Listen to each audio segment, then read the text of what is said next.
Balita mula sa lalawigan sa bawat rehiyon ng ating bayan. Dito sa Ang Pilipinas Ngayon.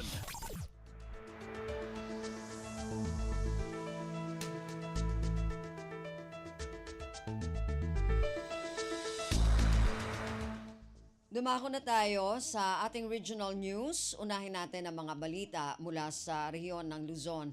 Mula sa Dagupan, application and interview period para sa Special Program for Employment of Students o SPES sa bayan ng Binmalay, Pangasinan magsisimula na. Ang detalye ng balitang ito mula kay Ruel de Guzman. Ungga pula natan niya agaw sa panawat na lokal ya gobyerno na Balaya Binmalay na ari aplikasyon para a special program for employment of students o SPES na Department of Labor and Employment o DOLE.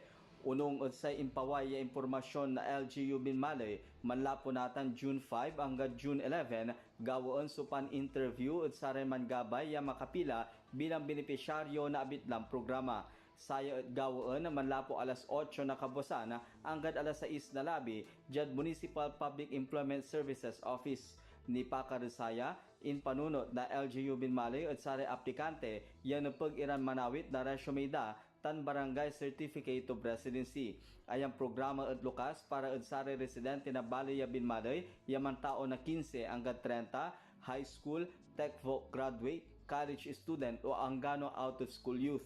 Walay 40 benepisyaryo, yalaan na LGU Binmalay yan na idan na 20-day contract ya walay sahod ya 531 pesos and 82 centavos kada agaw. Malalapod Radyo Pilipinas Dagupan, Shak si Ruel de Guzman para Radyo Pilipinas World Service. Balita mula sa lalawigan sa bawat rehiyon ng ating bayan. Dito sa Ang Pilipinas Ngayon.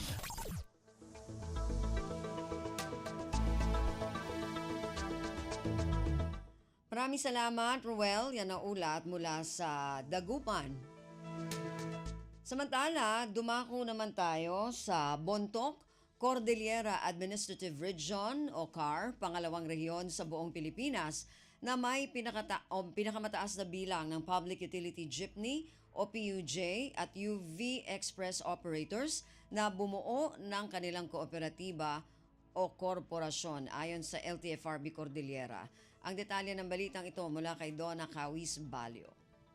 In padamag ti Land Transportation Franchising Regulatory Board wenno LTFRB Cordillera nga ti rehiyon ti kangatuan iti bilang ti Public Utility Jeepney wenno PUJ kan UV Express operators nagconsolidate wenno nakinayon iti kooperatiba wenno korporasyon tapno mapasayaat ken naanayas ti rotada. Daytoy tin padamag ni Public Transport Modernization Focal Person Engineer Elmer Mendoza Jr. itinaangay idi kalman akapihan sa bagong Pilipinas. Agarop 97% ti consolidation rate ti PUJ ken UV Express iti rehiyon. In padamag na pay iti nasao nga kapihan ti programa ti LTFRB apautang ti Land Bank ken DBP para kadagiti public transport operator tapno makagatang iti baro a unit iti nababa nga interest. Maysa a programa da ket ti Super Scholar nga agarop sa nga ribong ti naglepas iti training nga injaya ti TESDA kas iti driving welding ken da dumapay. Inayon na nga adamat na surok 80 nga individual iti sektor ti transportasyon ti nagbenepisyo iti entrepreneur program tapno adat kanayunan apag sa Pulanda. Narpos na Bontoc, Donna Cawis Balio para sa Radyo Pilipinas World Service. Balita mula sa lalawigan sa bawat rehiyon ng ating bayan. Dito sa Ang Pilipinas Ngayon. Maraming salamat, Donna. Yan ang ulat mula sa Bontoc. Samantala, dumako naman tayo sa Lucena Health Caravan para sa kababaihan, pinangunahan ng DOH-CHD Calabar Zone sa Santa Rosa, Laguna. Ang detalye ng balitang ito mula kay Joshua Miguel Suarez. Pumarangkada na ang health caravan para sa kababaihan sa Santa Rosa, Laguna Elementary School Central 2 kamakailan sa paunguna ng DOH Center for Health Development Calabarzon na naghatid ng serbisyong medikal sa mga kababaihan ng bayan. Pinangunahan ni Local Health Support Division Chief Dr. Maria Elena Castillo Gonzalez ang programa kasama ang iba pang mga health professionals sa Santa Rosa. Nagsilbing guest lecturer si Dr. Erwin De Mesa, OB Infectious Disease Specialist at Department of OB-GYN Chair ng De Los Santos Medical Center na tumalakay sa human papillomavirus o HPV na pangunahing sanhi ng cervical cancer at mga paraan ng pag-iwas at paggamot nito. Nagsagawa rin ang kagawaran ng visual inspection with acetic acid o VIA para sa mga kababaihan na edad 30 hanggang 65 taong gulang upang malaman kung sila ay mayroong HPV. Ang mga batang edad 9 hanggang 14 na taong gulang naman ay tumanggap ng isang dose ng HPV vaccination. Nagkaroon din ng iba pang primary care services sa health caravan tulad ng HIV screening and counseling at PhilPed risk assessment with glucose and cholesterol testing. Ang nasabing aktibidad ay nagsilbing culminating activity ng Cervical Cancer Awareness Month na ginugulita tuwing Mayo sa pauna ng kagawaran ng kalusugan. Mula RP1 Lucena, ito si Joshua Miguel Suarez para sa Radyo Pilipinas World Service.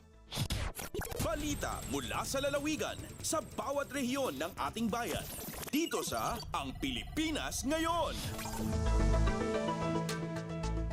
Maraming salamat, Joshua. Yan ang ulat mula sa Lucena. Samantala, dumako naman tayo sa Palawan. Nasa 500 persons deprived of liberty o PDL nagtapos sa elementarya at sekundarya sa Palawan. Ang detalye ng balitang ito mula kay Goody Sarsagat. May 5 kagatos nga persons deprived of liberty o PDL ang nagtapos sa elementarya at sekundarya sa Palawan. Nagtapos ang nasa 492 nga mga persons deprived of liberty o PDL sa Iwahig Prison and Tunnel Farm o IPPF sa elementarya at sekundaryang pag-aradalan. Sigon kay Correction Officer Eden Larawan, manigbarita ang IPPF di mamandan ang pansampulong graduation ceremony nga natabo sa mga PDL sa kolonya. Nagtapos ngang mga diya sa idalami ang Alternative Learning System o ALS ang Department of Education sa pakikipagtabangani ang IPPF. Agabot sa 34 nga mga babae sa Correctional Institute for Women o CIW at 458 nga mga lalaki nga napasakapan ang mga opisyal ang DepEd Palawan IPPF Superintendent Gary Garcia. Alindigi sa lungsod ng Puerto Princesa sa Palawan, Goody Sarsagat para sa Radyo Pilipinas World Service. Balita mula sa lalawigan sa bawat rehiyon ng ating bayan. Dito sa Ang Pilipinas Ngayon. Maraming salamat, Goody. Yan ang ulat mula sa Palawan at kabuuan na ulat mula sa rehiyon ng Luzon. Samantala, dumako naman tayo sa rehiyon ng Kabisayaan mula sa Calbayog, kalsada sa bayan ng Gandara, Samar na nagkokonekta sa lalawigan ng Northern Samar natapos na ang konstruksyon. Ang detalye ng balitang ito mula kay Suzette Pretencio. Natapos na sa Department of Public Works and Highways o DPWH Samar 1st District Engineering Office ang konstruksyon sa kalsada sa Barangay Tawiran, Munisipyo San Gandara sa ilarom sa Sustainable Infrastructure Project sa Alleviating Gaps o SIPAG program nga may revised contract amount nga 48.95 million pesos. Ginkuha ang pondo sa proyekto sa General Appropriations Act o GAA FY 2023. Parte sa scope of works sa proyekto ang pagkonkreto sa 76 lane meters nga kalsada nga may kabugusan nga kahilapad nga 13.7 meters. Parte paliwat ang shouldering nga may sukol nga 1,526 meters o kahilapad nga 2 meters. May adaliwat ini sa 80 meter length sa slope protection covered canal sa tuo nga parte sa kalsada ngan 8 nga solar LED lights. Magtitikangan kalsada sa daang Maharlika sa munisipyo San Gandara, probinsya San Samar, pakadto sa munisipyo San Matuginaw, Samar nga nagkokonekta naman ini sa Las Navas, Northern Samar. Tikang sa Radyo Pilipinas Calbayog, ini si Suzette Pretencio para sa Radyo Pilipinas World Service. Balita mula sa lalawigan sa bawat rehiyon ng ating bayan. Dito sa Ang Pilipinas Ngayon.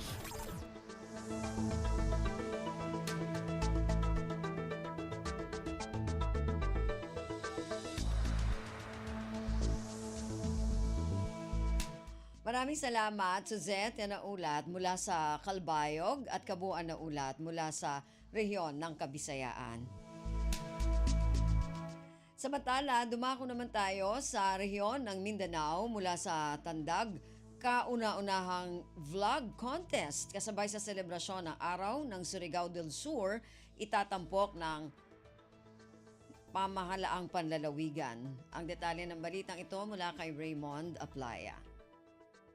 Gipanawagan karon sa provincial government sa Surigao del Sur ang tanang mga vlogger dinhi sa probinsya nga doon na sila ipaygayon nga vlog contest atol sa selebrasyon sa 64th araw ng Surigao del Sur.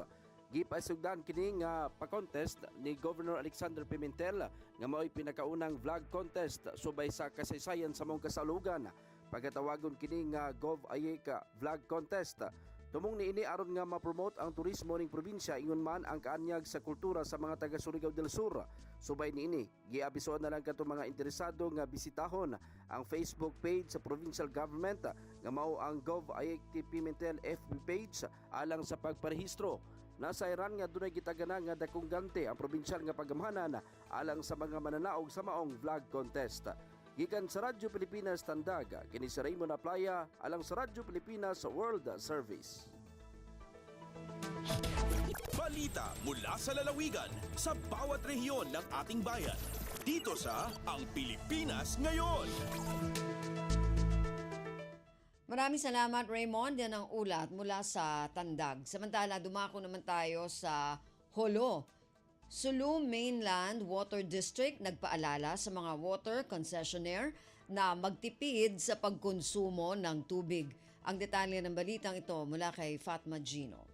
Piatumtum sina Sulu Mainland Water District at SMWD. Inkatan si mga water concessionaire haini, inisubay magtipon tuwig harap sin pagapong buhi sing ilaw kurinti, dahil National Power Corporation at Napocor Halo Diesel Power Plant, Iban Sulu Electric Cooperative at Suleco.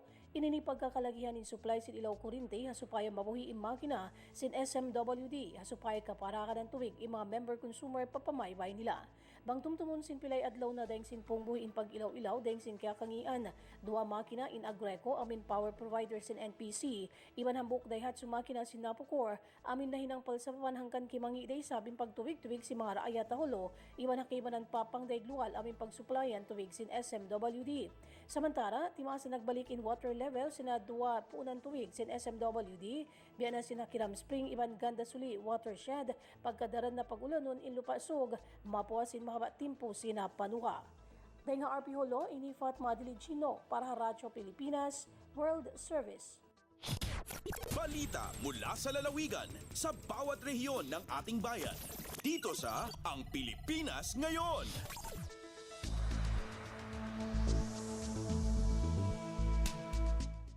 Maraming salamat kay Fatma mula dyan sa Hulo. At yan po ang kabuuan na ulat naman mula sa rehiyon ng Mindanao.